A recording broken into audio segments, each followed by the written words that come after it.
Le format de cette visioconférence est prévu dans un format de 45 minutes. Le parcours de Lucie Randouin est intéressant parce qu'elle a rayonné de Lyon et vous allez le découvrir au fil de cette présentation. Lucie Randouin a aussi ouvert un lien entre terre et océan. Alors, pour trouver justement ce lien entre terre et océan, je vous propose de porter un œil ouvert sur le territoire et sur les terres de ses racines. Alors, ce qui frappe lorsqu'on découvre le CV académique de Lucie Randouin, c'est qu'il entre en écho avec une histoire de découvreur, de pionniers propres au territoire.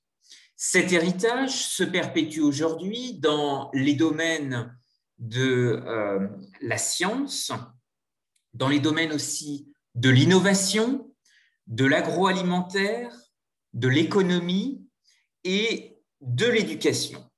C'est aussi un décloisonnement qui est orienté vers d'autres territoires et on va le découvrir avec le grand bouillonnement scientifique de Lucie Randouin, cet oiseau migrateur entre science et nature. Et cette dynamique collaborative de décloisonnement s'inscrit aussi étroitement dans le rayonnement de Lyon au-delà des océans. Souvenez-vous, la Bourgogne a aussi développé des chemins de mémoire avec les explorateurs du Nouveau Monde. Il existe encore aujourd'hui des échanges avec le Québec, avec des associations de jumelage, avec des amicales France-Québec qui témoignent de cette ouverture vers d'autres cultures. Et je pense que ce qu'il est important de retenir avec Lucie Randouin, c'est qu'elle a été une pionnière et qu'elle a particulièrement réussi à décloisonner des disciplines. Je reviendrai plus tard sur les innovations qu'elle a apportées, en particulier avec le métier de courtier en coquillage, mais aussi le savoir-faire horloger qui s'est aventuré dans l'agroalimentaire et dans des recherches sur la nutrition santé développées par mon arrière-grand-père. En tous les cas, c'est ce parcours d'oiseau migrateur entre les disciplines que je vous propose de découvrir ensemble et merci à tous pour votre participation à cette visioconférence. Alors, un oiseau migrateur entre science et nature, je l'évoquais en introduction, Lucie Randouin a eu une vie académique et scientifique très riche dans des institutions prestigieuses. Mais je vous propose de revenir tout simplement sur sa vie. Lucie Randouin est née sous le nom de jeune fille Fandard et elle sera agrégée de sciences naturelles en 1911, à une époque où l'agrégation était essentiellement réservée aux hommes. C'est une enfant du Pays d'Hôte et elle est née dans une très belle petite commune qui s'appelle Beurs-en-Othe. Alors, son parcours est inédit puisqu'elle fut la première femme biologiste à l'Académie de médecine, à imaginer, comme je vous l'évoquais, notre futur entre science et nature. Après le décès de Marie Curie en 1934, aucune femme n'est entrée à l'Académie de médecine avant Lucie Randouin. Et un siècle plus tard, ce qui montre toute l'actualité du débat dans le contexte sanitaire qu'on connaît aujourd'hui, la place des femmes dans les institutions médicales reste congrue, extrêmement limitée, ce qui montre l'incroyable esprit avant-gardiste qu'a pu avoir Lucie Randouin en défrichant les sciences et tout particulièrement le domaine de la nutrition. Alors, le cursus est impressionnant. Je ne peux pas tout mentionner quant à sa carrière extrêmement prometteuse dans la recherche et l'enseignement. Seconde femme agrégée de sciences naturelles, elle a été la première femme à enseigner à la faculté de médecine de Paris et elle termina sa carrière comme directrice générale du honoraire du CNRS. Et elle a également encouragé l'émergence d'une école, une école publique de diététique à Paris, qui a pris la forme d'un lycée technique, avec un confrère très connu, qui est le père de la nutrition, de la diététique française, qui est Jean Trémolière. Alors, il existe, pour ceux qui connaissent un peu la région lyonnaise, un hôpital dans le sud de Lyon qui a un centre de recherche qui porte le nom de Lucie Randouin. Alors, j'ai fait quelques recherches et malheureusement, en région Bourgogne-Franche-Comté, il y a assez peu de lieux, de noms de rues ou de monuments qui feraient justement référence à sa grande activité de bouillonnement scientifique. Alors, quelque chose qu'on sait beaucoup moins, c'est qu'elle a assuré aussi un rôle actif pendant les deux guerres. Elle a notamment assuré, à titre bénévole, la direction des travaux pratiques au laboratoire de physiologie de la Sorbonne, en l'absence du chef de travaux et des préparateurs qui étaient tous mobilisés sur le front. Il faut également souligner sa contribution pendant la Seconde Guerre mondiale, où elle a notamment conservé des sérums et des vaccins de l'Institut Pasteur dans les sous-sols de l'Institut d'hygiène militaire de 1943 à 1944, à destination principalement de la résistance.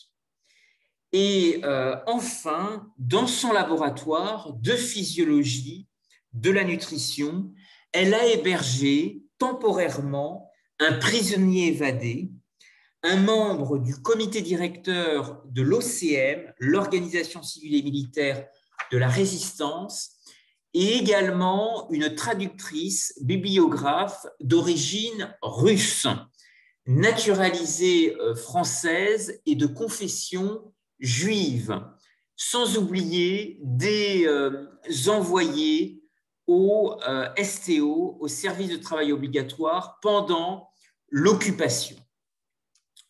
Alors, son rôle de plaidoyer, de prévention en matière de santé publique ne s'est pas arrêté là, puisqu'en vue du maintien de la santé publique dans un contexte extrêmement difficile de mémoire des conflits, Lucie Randouin a aussi effectué clandestinement des conférences sur l'alimentation en zone libre, mais aussi en zone occupée. Alors, c'est un travail aussi inlassable de vulgarisation de ces recherches que Lucie Randouin a menées à travers des conférences.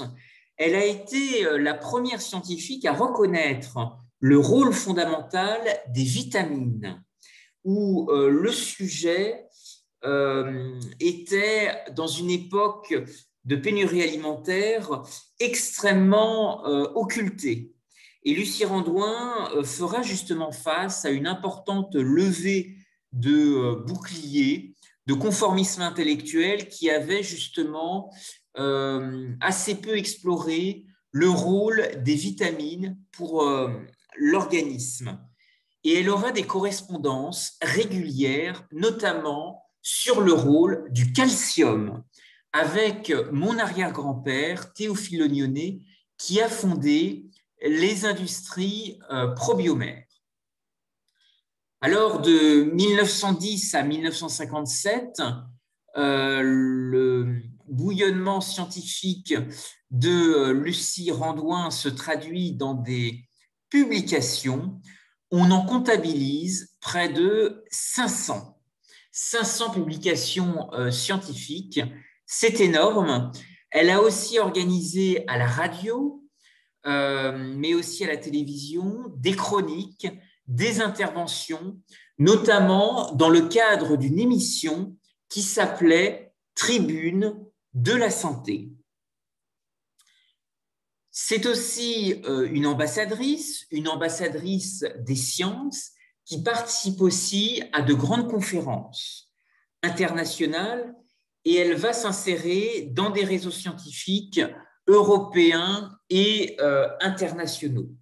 Elle représente la France à la Société des Nations.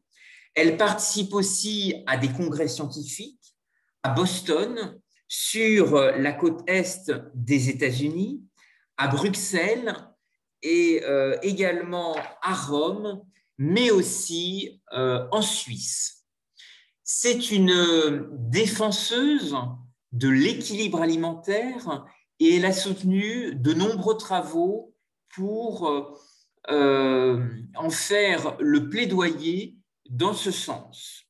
Elle a aussi fait des liens très importants entre des problèmes d'alimentation et des problèmes d'alcoolisme, d'où l'importance de se nourrir avec des aliments sains, des aliments naturels, des aliments qui ne soient pas trafiqués par les humains. Et ça, c'est l'héritage de Lucie Randouin en matière de nutrition santé. Si vous avez la possibilité de retrouver ses écrits, des ouvrages scientifiques qu'elle a publiés, c'est un élément qui est très prégnant. J'y reviendrai plus tard, notamment dans le lien des recherches qui ont été développées par mon arrière-grand-père qui a pu avoir des échanges épistolaires avec Lucie Randouin, en particulier dans le domaine du calcium et des minéraux marins. Alors, la contribution plus large qu'a apportée Lucie Randouin à la recherche, mais aussi à l'innovation, je me permets d'insister sur ce point, c'est vraiment le prisme de l'innovation ouverte, c'est-à-dire trouver des complémentarités, des conjugaisons entre les disciplines.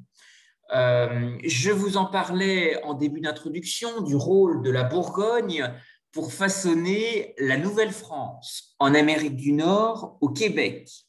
Eh bien, de l'autre côté de l'Atlantique, on a des centres de recherche, on a des universités, des laboratoires d'excellence qui réussissent ce pari et qui portent encore aujourd'hui des noms historiques de cette belle région, Bourgogne, Franche-Comté, où sont partis les pionniers de la Nouvelle-France. Et à Montréal, par exemple, on arrive à passer d'un laboratoire de biologie moléculaire à un laboratoire d'intelligence artificielle sans que votre café ne devienne froid. Et je crois que c'est l'héritage de Lucie Randouin, c'est d'être cet oiseau migrateur entre science et nature. Alors, je vais vous parler d'une aventure étonnante, une aventure réelle. C'est précisément l'influence de ces travaux pour développer les industries probiomères qui ont été fondées par mon arrière-grand-père. Je vais, pour aborder ce lien, vous parler d'une horlogerie, d'une bijouterie-horlogerie dans la baie du Mont-Saint-Michel qui avait comme emplacement historique la grande rue des Stuarts. Alors, pour bien comprendre ce lien tout particulier entre l'horlogerie, les minéraux marins et l'univers de la nutrition, je vous invite à vous éloigner des paysages magnifiques de la Bourgogne-Franche-Comté et de regarder plus particulièrement le littoral. En vous imaginant sur une plage, je sais que c'est un peu difficile dans ce contexte difficile de confinement, mais en vous imaginant sur une plage, vous pouvez bien souvent apercevoir des coquillages sur le sable, et ces minéraux marins constituent une très grande richesse, car en réalité, sans le savoir, vous êtes entouré de calcium. Et le calcium, c'est la vie. Je vais revenir plus précisément sur la reconversion d'un savoir-faire horloger qui a été utilisé pour briser des coquillages. Quelques mots sur la bijouterie-horlogerie de mon arrière-grand-père qui a développé dans ce domaine une culture de l'innovation. Et si je devais résumer en une phrase cette culture de l'innovation, c'est la devise suivante que j'ai mis en bas de cette slide: l'horlogerie a besoin d'OPA, oser, préparer et anticiper l'avenir. Alors, vous l'avez peut-être vu dans la vitrine de cette bijouterie-horlogerie, il apparaît sur le fronton, mais aussi dans la vitrine, une marque de montre qui fait beaucoup sensation, c'est la marque Zénith. Alors, plusieurs personnalités ont porté des montres Zénith, je pense en particulier à Gandhi, guide spirituel et politique de l'Inde, mais aussi, je pense, à un pionnier de l'aviation qui s'appelait Louis Blériot et qui appréciait beaucoup les montres Zénith, en particulier pour leur grande ponctualité. Mais vous avez ici sur cette slide les noms de grandes figures qui ont aussi porté ce type de montre. Alors, l'horlogerie, j'en parle et je vais vous expliquer le parallélisme qui a existé avec l'univers de la nutrition santé. En Franche-Comté, une inscription à l'UNESCO a fait parler d'elle, puisque vous savez sans doute que les savoir-faire en mécanique horlogère et mécanique d'art ont été inscrits à l'UNESCO. C'est une valorisation importante d'une tradition emblématique de Besançon et de son ouverture avec les portes de la Suisse, mais il a aussi existé un arc horloger transmanche avec la baie du Mont-Saint-Michel et qui a été encouragé grâce aux travaux de Lucie Randouin, ce qui montre l'extraordinaire décloisonnement et le bouillonnement scientifique de ces travaux. La candidature de l'inscription portée par la France et la Suisse du savoir-faire horloger est intéressante parce qu'elle a été jugée exemplaire par la mise en évidence d'un patrimoine culturel immatériel transfrontalier. Et je crois que cet élément transfrontalier est extrêmement intéressant, à la fois d'une part au titre de l'histoire de l'horlogerie, mais bien entendu pour le sujet qui nous réunit aujourd'hui, le passage de témoin scientifique que Lucie Randouin a développé entre science et nature. Dans la géologie des éléments, et en particulier dans l'Yonne, je voudrais aussi parler de l'importance du quartz, qui aujourd'hui s'inscrit dans des signatures architecturales importantes de demain. Vous avez ici l'exemple d'un quartier dans la gare de Rennes, quartier européen des affaires, qui justement met en valeur ce quartz qui a eu une importance aussi très importante en horlogerie, en particulier en Extrême-Orient, en ce qui concerne le Japon, avec la marque Seiko, qui a été une marque pionnière qui a concurrencé pendant longtemps la Suisse en commercialisant la première montre à quartz. Alors, je vous parlais de cette horlogerie-bijouterie dans la baie du Mont-Saint-Michel avec une marque Zénith qui a fait sensation. Cette marque Zénith est le fruit d'un inventeur qui, en territoire suisse, va exploiter un élément naturel extrêmement fort qui est la lumière. Il va concevoir et imaginer de vastes espaces lumineux dédiés à l'horlogerie où le travail est contrôlé de bout en bout et industrialisé en s'inspirant notamment de techniques nord-américaines. Et la réunion de l'ensemble de ces métiers horlogers est à l'époque une véritable innovation. Alors, revenons un peu dans la baie du Mont-Saint-Michel pour expliquer effectivement ce lien, ce carrefour entre la nutrition, le savoir-faire horloger et les travaux de Lucie Randouin. La baie du Mont-Saint-Michel a été un pôle d'innovation. L'innovation a circulé très très vite, notamment parce qu'un défi a été observé dans l'extraction de coquillages et de minéraux marins. Et très vite, le savoir-faire horloger s'est reconverti pour exploiter et briser des coquillages marins qui pouvaient avoir un rôle en matière de nutrition et en particulier en matière d'alimentation pour le bétail, ce qui a développé des débouchés extrêmement rapides à l'échelle du Grand Ouest de la France, avec Nantes, avec Saint-Malo, avec également les îles anglo-normandes et plusieurs régions très agricoles, la Bretagne et la Normandie.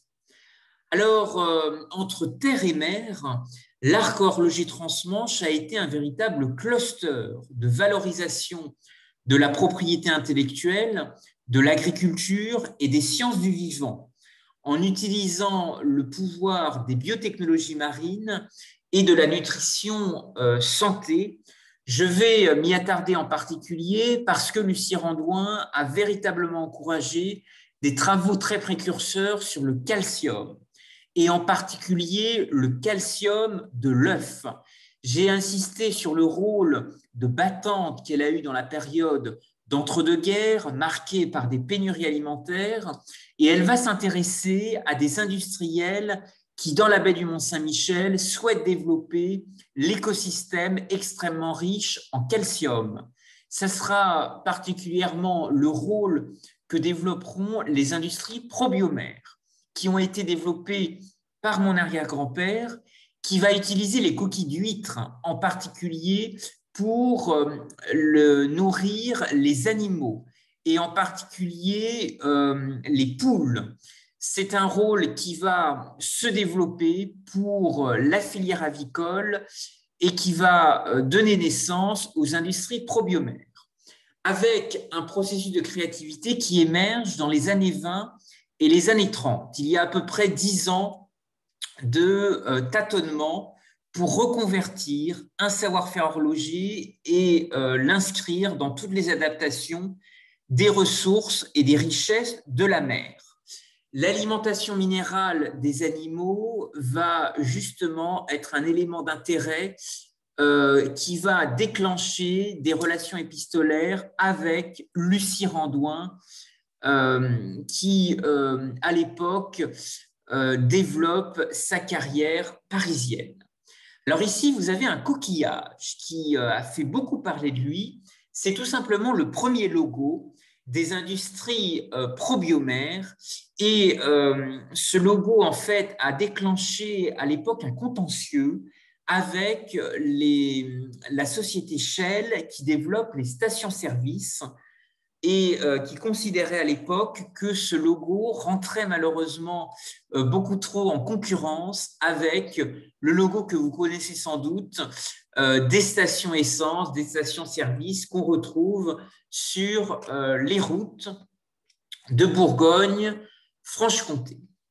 Alors, Lucie Randouin a été véritablement au cœur d'un incubateur de l'engagement, puisqu'elle a encouragé les travaux des industries probiomères qui seront récompensés par la prime d'honneur du ministère de l'Agriculture. C'est une bourse de l'innovation qui avait été créée à la suite de la grande crise de 1936 et qui a justement été là pour mettre en valeur une culture du brevet et surtout participer au réarmement de nouvelles filières d'approvisionnement avec des circuits qui soit extrêmement bien organisé avec l'ensemble des industries. Les œufs étaient très fragiles à cette époque et sur une douzaine d'œufs, il n'en restait malheureusement que 2. Et donc, le calcium du sable coquillé va être utilisé comme alimentation pour le bétail et permettre de renforcer le calcium et notamment le calcium des œufs de poule. En les rendant plus résistants, ils facilitent le transport et les ventes et peuvent rapidement se transporter par train jusqu'aux halles de Paris. Alors, les industries probiomères vont aussi, pour se développer, s'associer avec des marins-pêcheurs, à la fois aiguillés par les conséquences traumatisantes des pénuries alimentaires, mais aussi par l'avance des Britanniques, qui étaient très en avance et qui avaient beaucoup mieux organisé les filières de pêche, mais aussi la filière du lait. Et la France voulait justement rattraper son retard et mettre en place des filières ultramodernes. Alors, pour se développer, les industries probiomères vont se porter acquéreurs d'un bateau qui va s'appeler le Saint-Pierre. Je me permets d'insister sur le nom de ce bateau qui faisait aussi référence à Césarée, l'ancien nom antique de Jersey dans les îles anglo-normandes et qui était associé à différents personnages du Nouveau Testament, Pierre, Paul, Hérode et Pilate. Alors, ces noms de l'histoire biblique sont aussi très présents dans des traces du patrimoine de Bourgogne-Franche-Comté, mais aussi de l'autre côté de l'Atlantique grâce à des pionniers bourguignons qui se sont établis en Nouvelle-France, au Québec. Alors, les industries probiomères ont fonctionné parce que la plupart des procédés ont été aussi brevetés avant de les industrialiser. Et pour se développer, il a fallu mettre en place des partenariats atypiques. Ce sont en particulier des contacts avec des filières de l'économie monastique, en particulier les moines de l'abbaye de Sept-Fonds dans l'Allier, qui fabriquent toujours aujourd'hui un complément alimentaire qui s'appelle la germaline. Et puis, bien entendu, c'est le rôle prépondérant, fondamental de cette grande biologiste, Lucie Randouin, qui a eu une influence aussi remarquable sur de grandes communes littorales, et en particulier dans des ports qui ont utilisé des hangars qui stockaient des marchandises, en particulier, je pense à l'histoire du hangar à bananes dans le port de Nantes, qui lui aussi était très intéressé par le rôle et les travaux précurseurs de Lucie Randouin en ce qui concerne les vitamines. Il y a eu aussi d'autres expériences qui ont été encouragées. Je voudrais parler du rôle des Terre-Neuva, qui étaient ces pêcheurs qui allaient pêcher le secret de Terre-Neuve, c'est-à-dire la morue, sur les bancs de l'Atlantique Nord. Et Lucie Randouin a beaucoup mis en valeur dans ses conférences l'importance de l'huile de foie de morue. Elle a aussi beaucoup encouragé la pêche au saumon de Norvège, encouragé des produits naturels, des produits sains pour l'alimentation qui ne soient pas trafiqués par les humains. C'est également un plaidoyer en faveur du gros sel de l'île de Noirmoutier, mais également des richesses salicoles de l'île de Ré. Alors, ce qui est aussi intéressant, c'est que finalement, Lucie Randouin a encouragé beaucoup d'innovations et elle a été aussi là pour réfléchir avec des scientifiques, avec des industriels, à des alternatives. Je vous ai parlé des coquilles d'huîtres qui ont été utilisées parce que la mer est entourée de calcium et les coquillages marins sont véritablement des transmetteurs de ces richesses. Il y a eu dans les années 60 beaucoup de maladies qui ont frappé des parcs d'ostréiculteurs et rapidement, ce sont des Japonais qui sont arrivés pour proposer de nouveaux essaims et qui ont aidé à reconstruire les parcs qui avaient été décimés. Mais des alternatives seront aussi recherchées auprès d'importateurs, en particulier dans les ports de Nantes et de Saint-Malo. Et c'est la farine de manioc qui sera notamment encouragée, farine de manioc qui est encore aujourd'hui très utilisée dans l'océan Indien et en Afrique. Je me permets d'insister sur ce point parce qu'on avance progressivement vers la prochaine COP26 qui se déroulera au Royaume-Uni. Et l'amidon de manioc est aussi une technologie utilisée dans beaucoup de pays émergents, en particulier en Indonésie, pour remplacer les sacs plastiques qui sont des déchets qui malheureusement concernent les continents, mais aussi les océans. Et progressivement, de grandes entreprises s'impliquent également dans ce débat extrêmement important et stimulant en matière d'économie circulaire. Je veux citer l'exemple de L'Oréal, mais aussi des Kenyans qui sont partie prenante dans cette dynamique. Alors, Lucie Randouin a ici beaucoup eu d'impact et d'influence auprès du syndicalisme agricole. Elle a notamment été en contact, je vous parlais d'échanges épistolaires. Elle a, par ses conférences, aussi beaucoup intéressé des filières en matière d'économie circulaire. Économie circulaire, pas seulement avec l'agriculture, mais aussi avec les îles. Et ça, c'est un axe extrêmement important. Les îles, on l'oublie souvent, sont des laboratoires d'innovation et sont des laboratoires de résilience. Et je pense à une grande figure de Besançon qui résume assez bien ce formidable passage de témoin entre terre et mer, c'est Victor Hugo, grand écrivain de Bourgogne-Franche-Comté, qui a passé plusieurs années de sa vie en exil à Guernesey, mais aussi à Jersey, pendant près de 15 ans. Et il a écrit une œuvre exceptionnelle qui s'appelle « Les travailleurs de la mer ». Et je crois que c'est un clin d'œil exceptionnel avec le grand passé horloger, en particulier à Besançon, en Franche-Comté, mais qui fait rayonner justement cette grande région vers l'océan, avec une figure exceptionnelle que Victor Hugo a imaginée, qui était un roi ocrénier de l'océan, qui refusait le droit d'entrée de l'or et de l'argent sans son autorisation, et la seule monnaie ayant en cours est le coquillage dont la mer est l'inépuisable coffre-fort. Alors aujourd'hui, Lucie Randouin, il existe un prix Lucie Randouin qui est attribué chaque année au cours des Journées nationales de diététique et de nutrition.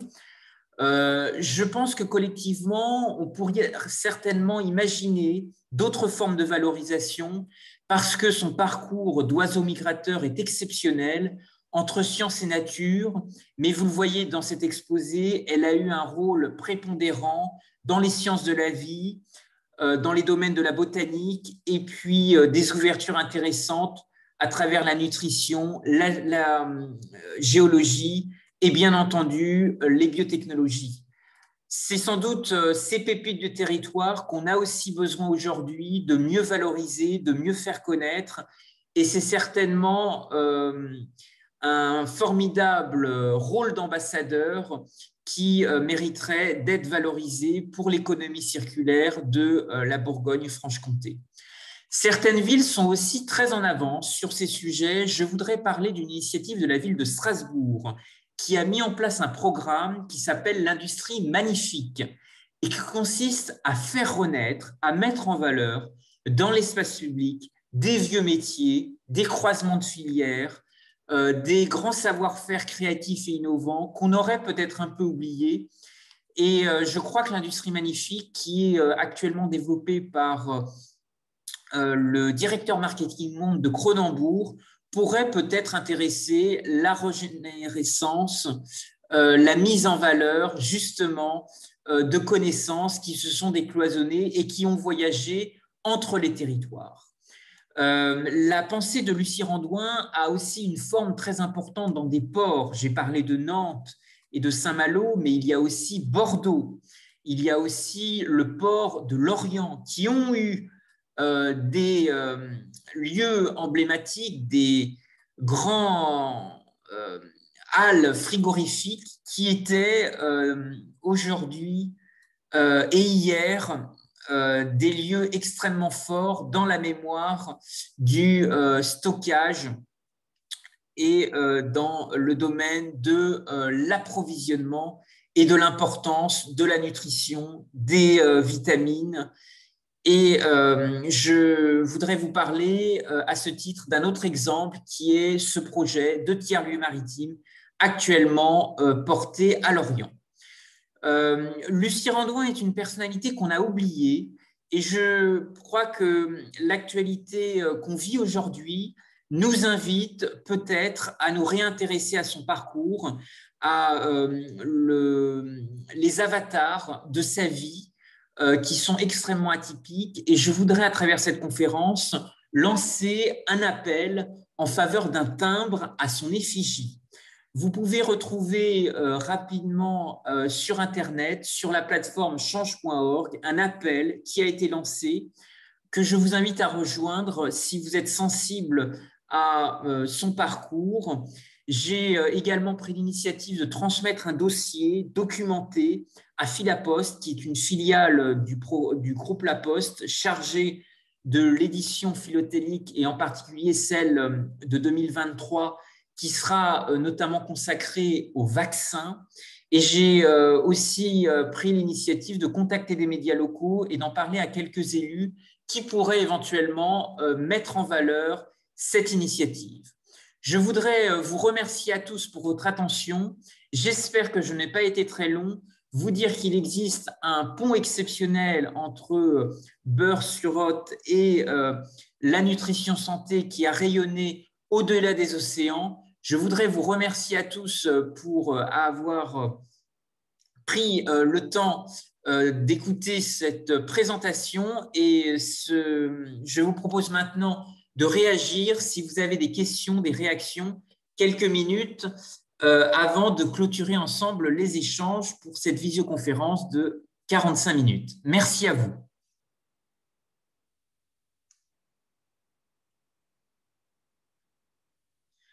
Alors, il existe aussi une bulle de discussion dans laquelle vous pouvez écrire ou poser des questions si votre micro ne fonctionne pas.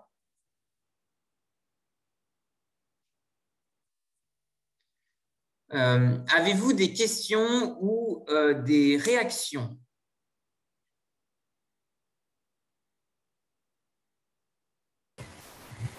Bonjour, je suis Bertrand Urban. Est-ce que vous m'entendez? Oui, très bien. Alors, la visioconférence, en fait, est prévue, avec Zoom, est limitée à 40 minutes. Je vous invite à poser votre question directement. Oui, alors je voulais savoir s'il y avait parmi les participants des personnes qui étaient de Lyon et qui avaient dans l'idée de vous accompagner dans les démarches que vous avez initiées par rapport à Madame Lucie Randouin, notamment par rapport à change.org. Et est-ce qu'il a paru important pour les gens de Lyon qui seraient éventuellement présents de la réhabiliter et de mener sur le territoire des démarches en ce sens, dans la logique de la conférence? Merci à vous pour votre intervention. Alors, cette conférence est un peu une première et peut-être que l'exercice mériterait justement d'être relayé sur des pôles de Lyon qui s'intéresseraient justement à cette thématique. On a eu l'occasion d'en échanger ensemble. Il y a bien sûr la commune dont elle est native, qui est un ancrage extrêmement important. Et peut-être que des collectivités ou des associations ou des réseaux scientifiques, des réseaux de mémoire pourraient aussi être intéressés pour porter justement ces traces dans Lyon. En tous les cas, moi, alors je suis pas originaire de Lyon, mais je serais tout à fait intéressé pour vous aider et vous apporter mon appui si vous avez besoin de recueillir des éléments sur ces travaux. Merci beaucoup. Merci. Je vous en prie.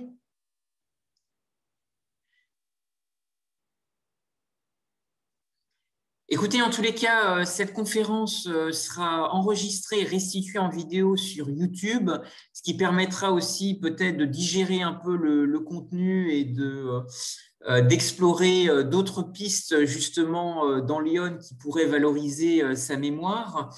Je voudrais vous remercier pour votre attention et s'il n'y a pas d'autres questions, les slides seront bientôt, bien entendu mis à disposition si vous souhaitez en prendre connaissance et je me tiens à votre disposition si vous souhaitez également approfondir ce sujet.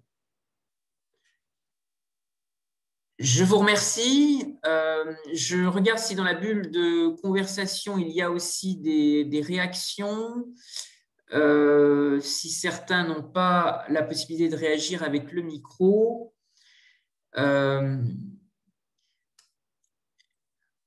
Bien, bah, écoutez, c'était une première conférence, première intervention. Et si vous souhaitez nourrir en tous les cas ce débat, je reste ouvert si vous êtes désireux aussi d'organiser d'autres temps d'échange.